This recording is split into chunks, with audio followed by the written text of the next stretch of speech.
Good afternoon sir. Good afternoon to all. Sir இப்போ நம்ம பார்க்க போகிற ப்ராப்பர்ட்டி வந்து பார்த்தீங்கன்னா கிராண்ட் சென்ட்ரல் மாணிக்கம் நகர் ஃபேஸ் 1 ஃப்ளாட் நம்பர் 113 சார். இளலூர் வில்லேஜில் வந்துடும் ப்ராப்பர்ட்டி. ஸ்கொயர் ஃபீட் ஏற்று பார்த்தீங்கன்னா 2300 சார். இந்த இடம் தான் சார் ப்ராப்பர்ட்டி. கல் போட்டு டோட்டலாக 1000 square feet land area sir. North facing 20 feet ரோட்டில் வந்துடும் ப்ராப்பர்ட்டி. டைமென்ஷன் பார்த்தீங்கன்னா 25க்கு 40, நார்த் சவுத் 25, ஈஸ்ட் வெஸ்ட் 40.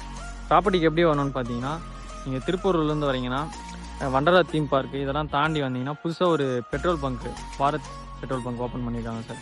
அதுக்கு முன்னாடியே வந்து பார்த்தீங்கன்னா ரைட்டில் உள்ளே வரும். அந்த வழியில் ஒரு 700 மீட்டர் நீங்கள் உள்ளே வந்தீங்கன்னா லே அவுட் என்ட்ரன்ஸ் இருக்கும் சார். ஒயிட் கலர் ஆச்சு. அது உள்ளே வந்தீங்கன்னா ப்ராப்பர்ட்டி ரீச் பண்ணுங்கள் sir. Property loan and cash ரெண்டுமே பண்ணலாம். ப்ராப்பர்ட்டிக்கு நேர்லன்னு பார்த்தீங்கன்னா இளலூர் பஸ் ஸ்டாப் 1.2 கிலோமீட்டர் டிஸ்டன்ஸில் லொக்கேட் ஆயிருக்கு. சத்யசாய் மெடிக்கல் காலேஜ் 3.2 கிலோமீட்டர் டிஸ்டன்ஸில் லொக்கேட் ஆயிருக்கு. ப்ராப்பர்ட்டியோட வில்லேஜ் இளலூர் வில்லேஜ். SROன்னு பார்த்தீங்கன்னா திருப்பூர் SRO. அப்ரூவ்டுன்னு பார்த்தீங்கன்னா DTCP அப்ரூவ்ட் ப்ராப்பர்ட்டி சார். இந்த கல் வந்து ஸ்ட்ரெயிட்டாக இது வரைக்கும் வந்து ஃபுல்லாக கல் இருக்கு பாருங்கள். லாஸ்ட் வந்து டோட்டலாக 1000 square feet land area. Thank you sir. Thanks to all.